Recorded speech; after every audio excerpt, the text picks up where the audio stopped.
కౌలు రైతు సమస్యలు మేడం ఈ రోజుని ఎవరు కూడా పట్టించుకోవట్లేదు మేడం.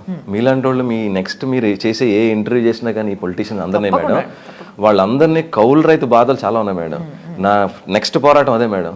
నేను ఎమ్మెల్యే అయినా అవ్వకపోయినా కౌలు రైతుల గురించి మాత్రం పోరాడతాను మేడం. నేను వాళ్ళ సమస్యలు ఎందుకంటే ఈ రోజును మనల్ని కాపాడుకోకపోతే అండి రేపు పొద్దున వ్యవసాయం చేసేవాడు ఎవడ దొరకడండి ఇంకా మనకి. ఎందుకంటే రైతులు ఈ రోజు 80% మంది రైతులు సాఫ్ట్వేర్ ఇంజనీర్లోని హైదరాబాద్లో సెటిల్ అయిపోయిన వాళ్ళేనండి, లేకపోతే సిటీలో సెటిల్ అయిపోతున్నారు. ఎవరు వ్యవసాయం చేయట్లేదు రైతులు ఎవరు కూడా అండి.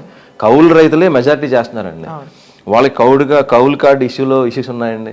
ఈ రోజు సెంట్రల్ గవర్నమెంట్ పావలా వడ్డీకి రుణాలు ఇస్తుంది మేడం వీళ్ళందరికీ. కౌలు రైతు వ్యవసాయం చేసేటోడు కండి ఆ పావలా వడ్డీతో వాళ్ళు వ్యవసాయం చేయాలండి రైతులు.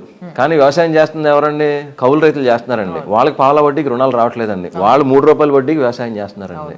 సో ఈ సమస్య చాలా ఉంది. అలాగే జిఎస్టీ కట్టి పెస్టిసైడ్స్ కొంటారండి వీళ్ళందరూ. తెలంగాణలో ఈ ప్రశ్న అడిగి అలిసిపోయానండి.